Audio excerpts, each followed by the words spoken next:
Hello everyone, আশা করি সকলে ভালো আছো। তোমাদের সকলকে স্বাগত জানাচ্ছি অ্যাস্ট্রেডিক এডুকেশনে। আজকে আমরা আলোচনা করব ডাব্লিউবি সেট, যেটা 15 তারিখ এক্সামটা হয়ে গেছে, তার জেনারেল পেপারের সমস্ত কোশ্চেন্সগুলোকে নিয়ে আলোচনা করব এবং এর আনসার কি বলে দেবো। 100% সঠিক উত্তর আনসার দেওয়ার আমরা চেষ্টা করব এই ভিডিওতে। এবং আজকে আমার কাছে যে কোশ্চেন সিরিজটা রয়েছে সেটা হচ্ছে জেড সিরিজ, অর্থাৎ 3টে সিরিজ হয় এক্স ওয়াই জেড। তো তোমাদের কাছে যে সেটটাই থাক না কেন, কোশ্চেন্সগুলো একই থাকবে, একটু তোমরা দেখে নেবে। সম্ভাব্য উত্তর করার চেষ্টা করব। দেখো, ফার্স্ট কোশ্চেন দেখতে পাচ্ছ যে 1960-র দশকে ফ্রান্সের তথ্যচিত্র বানানোর যে আন্দোলন শুরু হয়েছিল তার নাম কি ছিল? 4টে অপশান তোমরা দেখতে পাচ্ছ। এই 4টে অপশানের মধ্যে কোনটা হয়ে যাবে কারেক্ট আনসার? আমি বাংলাটাকেই করছি, অনেক সময় আমরা প্রয়োজন অনুযায়ী ইংলিশটাকেও নেব। তাহলে এর সঠিক উত্তর যদি বলতে চাই তাহলে এর সঠিক উত্তর হয়ে যাবে অপশান ডি, সিনেমা ভেরিটে। তাহলে অপশান ডি হচ্ছে সঠিক উত্তর। ওকে, অপশান ডি হচ্ছে আমাদের সঠিক উত্তর। নেক্সট কোশ্চিন দেখে নেব, পরের প্রশ্ন। যে বলতে চাইছে গবেষণার সংস্থা পিডাব্লিউসি এর একটি ওয়ার্ল্ড ওয়াইড মানে যে সমীক্ষা হয়েছে, সেই সমীক্ষা অনুযায়ী বিনোদন এবং গণমাধ্যমের শিল্প অর্থনৈতিক বৃদ্ধিতে শক্তিশালী হবে কোনটা? 4টে অপশান দেখতে পাচ্ছ। তাহলে এর সঠিক উত্তর যদি চলে আসি তাহলে সঠিক উত্তর হয়ে যাবে অপশান বি, অর্থাৎ গ্রাহকদের ব্যয় থেকে। হ্যাঁ, কাস্টমার, যেটা আমরা ইংলিশে যদি যাই কাস্টমার স্পেন্ডিং, তাহলে 2 নম্বর অর্থাৎ অপশান বি হচ্ছে আমাদের সঠিক উত্তর। নেক্সট কোশ্চিন চলে যাচ্ছি, পরের প্রশ্ন দেখতে পাচ্ছ তোমরা যে বিশেষজ্ঞরা যেমন চার্লস ডারউইন মানুষ এবং পশুর আবেগের বহিঃপ্রকাশকে বলেছেন। কি বলেছেন স্যার?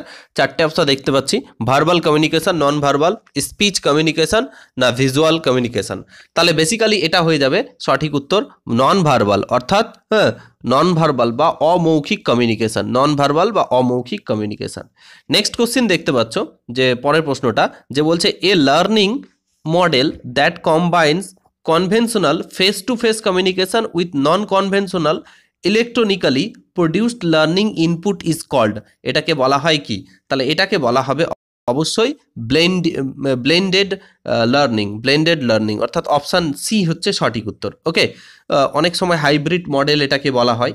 আচ্ছা, নেক্সট কোশ্চেন এখানে দেয়া আছে যে ভিন্ন ভিন্ন পটভূমি থেকে আসা সদস্যদের নিয়ে গঠিত একটি সমষ্টির মধ্যে প্রতিবন্ধকতার প্রধান উৎস কি? পোশাক, জাতিসত্তা, তারপরে হচ্ছে যে বন্ধত্বতা বা খাদ্যাভ্যাস। তো 4টে অপশানের মধ্যে সঠিক উত্তর হয়ে যাবে অবশ্যই জাতিসত্তা। আচ্ছা, সঠিক উত্তর হচ্ছে অপশান বি হচ্ছে সঠিক উত্তর। নেক্সট কোশ্চিন চলে আসি, যে নিম্নলিখিত উল্লেখিত কোনটি থিসিস ও গবেষণামূলক প্রবন্ধে সাধারণত দেখা যায় না? তাহলে কোনটা দেখা যায় না যদি বলো তাহলে এর সঠিক উত্তর হয়ে যাবে ISSN ইম্প্যাক্ট ফ্যাক্টর। তাহলে অপশান সি হচ্ছে সঠিক উত্তর। ওকে, 6-এর হচ্ছে অপশান সি, এটা দেখা যায় না। নেক্সট কোশ্চিন চলে আসি, এটা ইংলিশ কোশ্চিনটা নিলে সুবিধা হবে। The parameters for national institution ranking framework in India. তো এখানে প্যারামিটার ন্যাশনাল ইনস্টিটিউশনাল র্যাঙ্কিং ফ্রেমওয়ার্কের ক্ষেত্রে কোনটা প্যারামিটার হওয়া উচিত? তাহলে এর সঠিক উত্তর হয়ে যাবে 7-এর ডি, অর্থাৎ teaching, learning and resources, research and professional practices, graduation outcomes, reach and inclusivity perception. তো অপশান ডি হচ্ছে এর সঠিক উত্তর। নেক্সট কোশ্চিন চলে আসি, পরের প্রশ্ন। Identify the correct pair related to research from the following. তাহলে 4টে অপশান দেখতে পাচ্ছ। তো এই 4টে অপশানের মধ্যে সঠিক উত্তরটাতে ডিরেক্ট যাচ্ছি, সেটা হচ্ছে আমাদের মেথড অ্যান্ড প্রসিডিওরস। তাহলে এটা হচ্ছে সঠিক উত্তর। নেক্সট কোশ্চিন চলে আসি, পরের প্রশ্নতে আমরা যখন যাই তাহলে পরের প্রশ্ন বলছে ইন্ডিপেন্ডেন্ট ভেরিয়েবল ইন রিসার্চে ইন্ডিপেন্ডেন্ট ভেরিয়েবলটা কি? তাহলে রিসার্চে ইন্ডিপেন্ডেন্ট ভেরিয়েবল হচ্ছে ক্যান বি ম্যানুপুলেটেড, অর্থাৎ ইন্ডিপেন্ডেন্ট ভেরিয়েবলকে আমরা কি করতে পারি? ম্যানুপুলেট করতে পারি। ওকে, নেক্সট কোশ্চিন চলে আসবো, পরের প্রশ্নটার দিকে যাব, যে external criticism in the evaluations of sources materials for the historical research refers to. তাহলে কোনটা হয়ে যাবে? তাহলে এক্ষেত্রে অবশ্যই authenticity and genuineness of the document, অর্থাৎ অপশান ডি হচ্ছে সঠিক উত্তর। ওকে, অপশান ডি হচ্ছে আমাদের সঠিক উত্তর। নেক্সট কোশ্চেন, এই কোশ্চেনটা কি বলেছে আমরা বাংলাতে যাই তাহলে সুবিধা হবে। তাহলে বলছে গঠনবাদী বা কনস্ট্রাকটিভিজম যে ক্লাসরুম, এই কনস্ট্রাকটিভিজম ক্লাসরুমের বৈশিষ্ট্যগুলির সমবায় নিচে দেয়া হলো এবং নিচের কোনটি সঠিক? তাহলে এর সঠিক যদি উত্তর যায় তাহলে অবশ্যই এটা অপশান সি হবে। এর রিজনটাকে দেখো, অর্থাৎ 1 নাম্বার, 3 নাম্বার এবং 5 নাম্বার স্টেটমেন্টটা সঠিক হবে। অর্থাৎ ছাত্রছাত্রী সমূহ ক্লাসে উপস্থিত থাকবে, এটা তো 1 নাম্বার। আচ্ছা, 5 নাম্বার এই জন্য হবে ক্লাসরুমের পরিবেশ সহযোগিতামূলক এবং কার্যকলাপে সক্রিয় হবে, এটাও হবে। এবং 3 নাম্বার ক্লাসরুমের পরিবেশ মত বিনিময় সহায়ক এবং সমর্থক হবে, এটা হবে। আচ্ছা, প্রতিযোগিতামূলক হবে না, হ্যাঁ, অর্থাৎ 2 হবে না। আর ভারপ্রাপ্ত শিক্ষকরা ক্লাসরুমে কৃতিত্ব করেন, এটাও হবে না।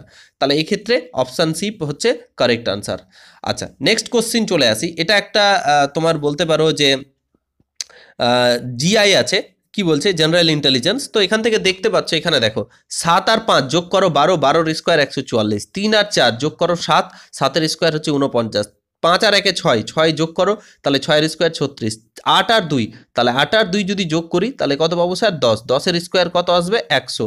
তাহলে কোন উত্তরটা হয়ে যাবে? তাহলে এর সঠিক উত্তর হচ্ছে option A. Okay, next question চলে আসি। পরের প্রশ্নটা বলেছে পারাকের ফুল ফর্ম কি? এই যে পারাক, এই পারাকের ফুল ফর্ম কি? তাহলে এর পারাকের ফুল ফর্ম হচ্ছে অপশান বি, অর্থাৎ performance assessment review and analysis of the knowledge for holistic development. তো এর সঠিক উত্তর হয়ে যাবে হ্যাঁ এটা। ওকে, আশা করব বুঝতে পেরেছো। নেক্সট প্রশ্নতে চলে আসি। এখানে দেখো একটা তোমার বলতে পারো এটা জিআই আছে, নাম্বার সিরিজ দিয়ে দেয়া আছে। তাহলে এটাকে আমি পরে এক্সপ্লেন করে দেবো ম্যাথগুলোকে অন্য একটা ভিডিওতে। তাহলে এর সঠিক উত্তর হয়ে যাবে ফেমাস, অর্থাৎ অপশান বি। যারা যারা করেছো একেবারে সঠিক করেছো।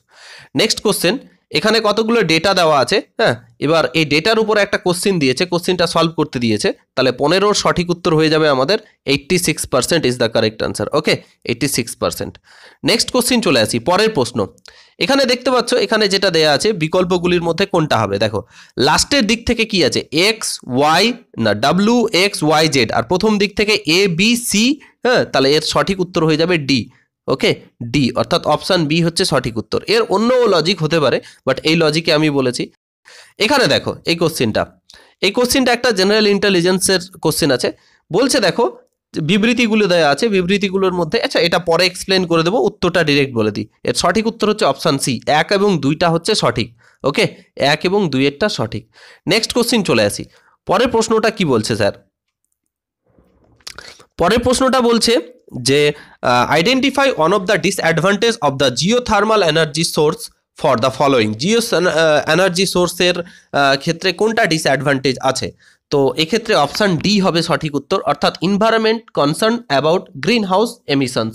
তো 4 নাম্বার হচ্ছে সঠিক উত্তর। ওকে, তো যারা 4 করেছো একেবারে সঠিক করেছো। নেক্সট চলে আসি, বলছে identify the clean energy source from the following. তাহলে ক্লিন এনার্জি সোর্সের কথা বলেছে, তাহলে অবশ্যই এটা হয়ে যাবে জিওথার্মাল। তাহলে অপশান সি হচ্ছে কারেক্ট আনসার, জিওথার্মাল হচ্ছে আমাদের সঠিক উত্তর। নেক্সট, আচ্ছা বলছে the Doha amendment of 2012 is relative which of the following. Doha amendment নিচের কোনটার সাথে যুক্ত? তো এটার সঠিক উত্তর হয়ে যাবে কিয়োটো প্রোটোকলের সাথে যুক্ত। ওকে, অপশান ডি হচ্ছে সঠিক উত্তর। নেক্সট একটা প্যাসেজ দেওয়া আছে, বাংলা এবং ইংলিশ 2 ভাষাতেই প্যাসেজটা দেওয়া আছে, এবং এই প্যাসেজের উপরে আমাদের প্রশ্ন দিয়েছে। তো 5টা প্রশ্ন থাকে, এর সঠিক উত্তর আমরা বলে দিচ্ছি, ইংলিশটা থেকেই বলছি। তাহলে এর কারেক্ট আনসার, প্রথম প্রশ্ন যে hot prospect is raised by the recent research in biology, তাহলে according to this passage, so correct answer is option C, improvement health in old age and increased life expectancy. so option C হচ্ছে সঠিক উত্তর। Next, আচ্ছা এটার সঠিক উত্তর কি হয়ে যাবে? জেরন্টোলজি, তাহলে এর সঠিক উত্তর study of old and aging, তাহলে এটা হচ্ছে সঠিক উত্তর অপশান এ। নেক্সট, এটার যদি চলে আসি, তাহলে 23 সঠিক উত্তর যদি দেখি, তাহলে 23 সঠিক উত্তর কি হয়ে যাবে? হ্যাঁ, তাহলে এখানে কি বলেছে কোশ্চেনটার দিকে যদি তাকাই, বলছে জীববিজ্ঞানের গবেষণায় বার্ধক্য বিজ্ঞানের সচল হওয়ার প্রমাণ কি? তাহলে এর সঠিক উত্তর হয়ে যাবে অবশ্যই অপশান বি, বেসিক্যালি প্রকাশনা এবং start up unit. Okay, so option B হচ্ছে আমাদের সঠিক উত্তর according to this passage, publication on start up unit. Okay, next question. আচ্ছা, পরের প্রশ্নটা দেখতে পাচ্ছ, পরের প্রশ্নটা বলছে যে what are the consequence the weather forces about research and old age and extension. তো এর কারেক্ট অ্যান্সার হয়ে যাবে social economic and political issues. 4 number হচ্ছে সঠিক উত্তর। ওকে, আমাদের যেটা মনে হয়েছে সেটা হচ্ছে 4 নাম্বার। নেক্সট কোশ্চেন, বলছে what's hot according to the author the nature on the human being, তাহলে বিগেন্স, তাহলে এর সঠিক উত্তর হয়ে যাবে 3 নাম্বারটা নেচার। হ্যাঁ, এটা হয়ে যাবে সঠিক উত্তর। Option C is the correct answer, অর্থাৎ প্রকৃতি মানুষের পরিকল্পনাকে উপেক্ষা করে। আচ্ছা, নেক্সট কোশ্চিন, এখানে একটা কোশ্চিন আছে যে young adult who spends considerable time with the video games, social media and other internet govern activities is called. অর্থাৎ দেখা যাচ্ছে যে ইয়াং বাচ্চারা যে ভিডিও গেম, সোশ্যাল মিডিয়া এবং ইন্টারনেটের প্রতি আকৃষ্ট হয়ে যাচ্ছে, তো এই অ্যাক্টিভিটিটাকে কি বলা হয়? এটাকে বলা হয় স্ক্রিন এজ। এটা নতুন একটা শব্দ। অপশান বি হচ্ছে সঠিক উত্তর। তাহলে কি হচ্ছে? Screen age is the correct answer. Next কোশ্চেনের দিকে যদি তাকাই, identify from the following a benefit which intranet does not provided. এখানে ইন্টারনেট শব্দটা নেই, কিন্তু ইন্ট্রানেট আছে। দেখো, ইন্টারনেট দুটো কিন্তু ডিফারেন্ট জিনিস, এটাকে জানতে হবে। এর কারেক্ট আনসার হয়ে যাবে option D, high security password. Okay, option D হচ্ছে high security password. Next question চলে আসি। এখানে একটা কোশ্চিন আছে অ্যাজারশন অ্যান্ড রিজন দিয়ে, বলছে computer can do computing and teleconference. Computer কি করতে পারে স্যার? বিশেষ করে যে কম্পিউটিং করতে পারে, টেলিকনফারেন্সের ক্ষেত্রে সক্ষম। রিজন কি বলছে? Computer with internet connectivity and having proper software can be computing and teleconference. তাহলে অবশ্যই এটাও সঠিক। তাহলে এটা এ আর বি দুটোই সঠিক এবং সঠিক এক্সপ্লেনেশন দেয়া আছে।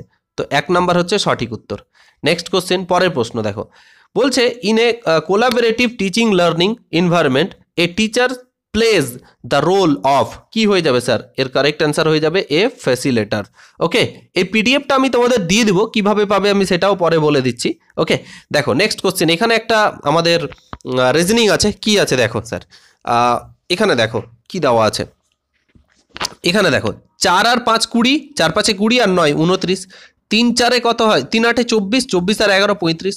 আচ্ছা, 4 9 36, 36 আর 9 যদি তুমি 13 যোগ করো তাহলে 49 আসবে। তাহলে এক্ষেত্রে কারেক্ট আনসার হয়ে যাবে অপশান ডি। ওকে, অপশান ডি হচ্ছে আমাদের সঠিক উত্তর। নেক্সট প্রশ্ন চলে আসি। ঠিক আছে, এখানে বোঝা যায় না, এটাকে দেখো।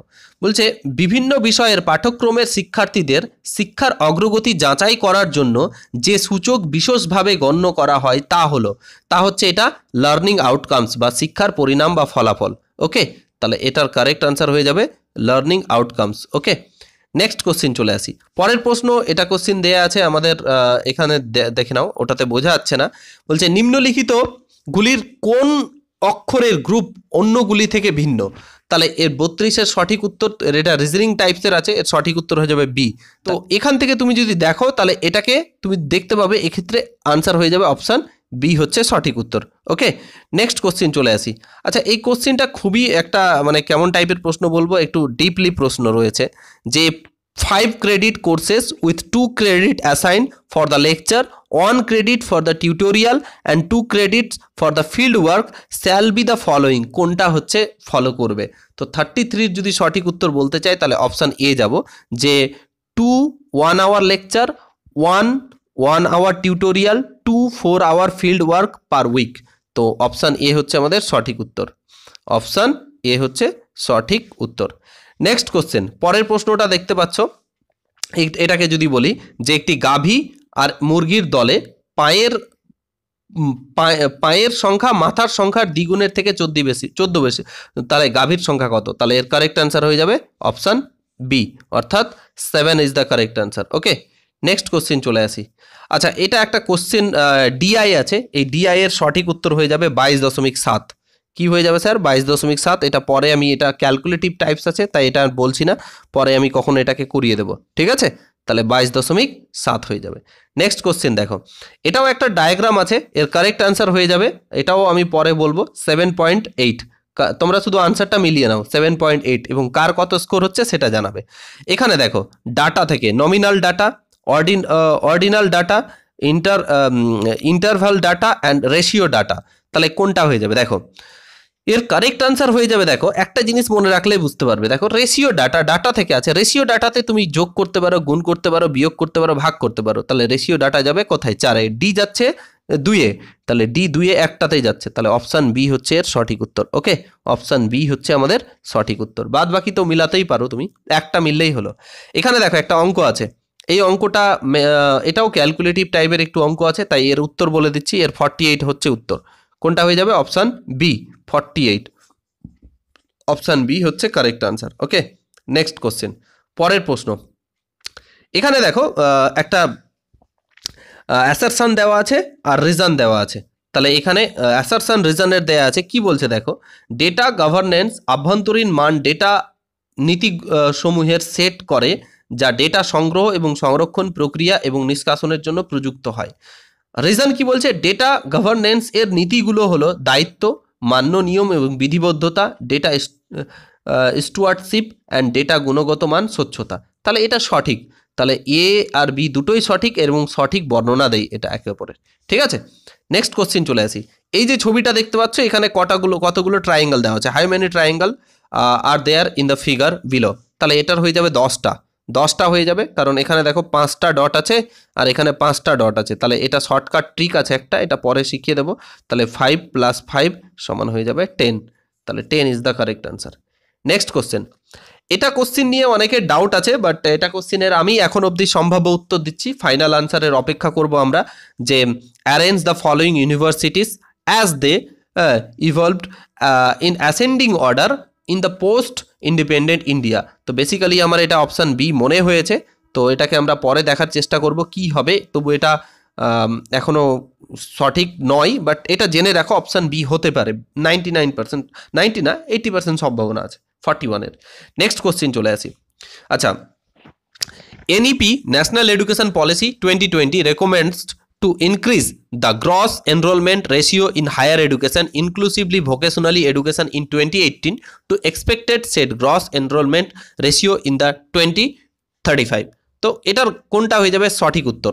তাহলে সঠিক উত্তর যদি তুমি বলতে চাও, তাহলে এটার সঠিক উত্তর আমি নিয়েছি অপশান বি, যে 23.6% থেকে 48%-এর মধ্যে অপশান বি হওয়ার পসিবিলিটিস রয়েছে। ওকে, নেক্সট কোশ্চিন চলে আসি। এই কোশ্চিনটাও একেবারে আলাদা টাইপেরই প্রশ্ন, যে which one of the following essential obtain 4 year UG honours with research degree? যে 4 ইয়ারের UG honours with research degree তুমি করতে চাও, তাহলে তোমার কি চাই এখানে? তাহলে scoring 160 credit including 12 credit from a research project. তো এটা হওয়া উচিত অপশান এ হচ্ছে correct answer. Okay, option A হচ্ছে কারেক্ট আনসার। নেক্সট কোশ্চিন চলে আসি পরের প্রশ্ন। পরের প্রশ্নতে বলেছে যে যে identify from the following the learning contents in the professional educational programme. তাহলে প্রফেশনাল এডুকেশনাল প্রোগ্রামে এটা সি আর ডি এর মধ্যে কনফিউশন আছে, বাট আমি এখন উত্তর তোমাদের দিয়ে রাখছি অপশান ডি। হ্যাঁ, তো পরে আমরা দেখে নেব যে এর কি উত্তর হতে পারে। এর অপশান আমি এখন ডি দিয়ে রাখছি, অর্থাৎ core concepts, language, principal, skills and applications. তো সিও হতে পারে, বাট এটা আমি আপাতত দিয়ে রাখছি তোমাদের। নেক্সট কোশ্চেন, এখানে কি বলছে স্যার দেখো, studies of the near eastern and তোমার যেটা বলছে যে far eastern societies, cultures, language, people, history, archaeologically is known as. তাহলে এই ধরনের স্টাডিকে কি বলা হয়? বেসিক্যালি এটাকে বলা হয় ওরিয়েন্টাল লার্নিং। তো option C is the correct answer. Option C হচ্ছে আমাদের সঠিক উত্তর। নেক্সট কোশ্চেন, এটা দেখতে পাচ্ছ 48-এর অর্ধেক হচ্ছে 24, 72-এর অর্ধেক 36, 108-এর অর্ধেক হয়ে যাবে 54। তাহলে সঠিক উত্তর অপশান ডি। তাহলে লজিকটাও বলে দিলাম। আচ্ছা, নেক্সট কোশ্চিন চলে আসি। আচ্ছা, এটা কোশ্চিন খুব ভালো ছিল। এই কোশ্চিনটার যদি মেলাতে চাও তাহলে কি হবে দেখো, জুম ভিডিও বেসিক্যালি হয়ে যাবে 1 নাম্বার, এরিক ইয়ান। ওকে, তাহলে এক্ষেত্রে কারেক্ট আনসার যদি তুমি দেখতে চাও তাহলে অপশান বি হয়ে যাবে কারেক্ট আনসার। হ্যাঁ, অপশান বি হচ্ছে সঠিক উত্তর। নেক্সট কোশ্চিন চলে আসি। নেক্সট হচ্ছে যে the credit of coining the term sustainable development should be given. যে সাস্টেনেবল ডেভেলপমেন্টের যে টার্মটা, এটা ক্রেডিট কার্ড যাবে। হ্যাঁ, তাহলে এটা হয়ে যাবে brand land commissions. Option A হয়ে যাবে কারেক্ট আনসার। ওকে, দেখো পরের প্রশ্ন, কোশ্চেন নাম্বার 49 বলছে ডেটার ভুল ও অসঙ্গতিকে চিহ্নিত করে সমাধান করাকে বলা হয় কি বলা হয়? Data cleansing. তাহলে এটা হচ্ছে অপশান সি হচ্ছে কারেক্ট অ্যান্সার। ওকে, তাহলে এর সঠিক উত্তর হয়ে যাবে data cleansing. Next question and আজকে লাস্ট কোশ্চেন বলছে হোয়াট ডাজ নামা stands for the context of the climate change. এটা কিন্তু ভেরি ভেরি ইম্পর্টেন্ট কোশ্চেন, কারণ এগুলো কোশ্চেন খুবই টাফ। নামা, তাহলে ন্যাশনাল অ্যাপ্রোপ্রিয়েট মিটিগেশনস অ্যাকশনস। তাহলে সঠিক উত্তর হয়ে যাচ্ছে option A is the correct answer. Okay, option A is the correct answer. হ্যাঁ, তাহলে ন্যাশনালি অ্যাপ্রোপ্রিয়েট মিটিগেশন অ্যাকশন, তো অপশান এ হচ্ছে আমাদের সঠিক উত্তর। ওকে, তাহলে আমরা এই হচ্ছে 50টা কোশ্চিন করলাম। কার কত স্কোর হচ্ছে তোমরা অবশ্যই জানাবে। হ্যাঁ, স্কোরটা কমেন্টে জানাবে, আর ভিডিওটা সম্পর্কে কমেন্ট লেখো, ম্যাথগুলো তোমাদের আমি ডিটেলসে একদিন করিয়ে দেবো। Thank you for watching this video. পরবর্তী ক্লাসে আবার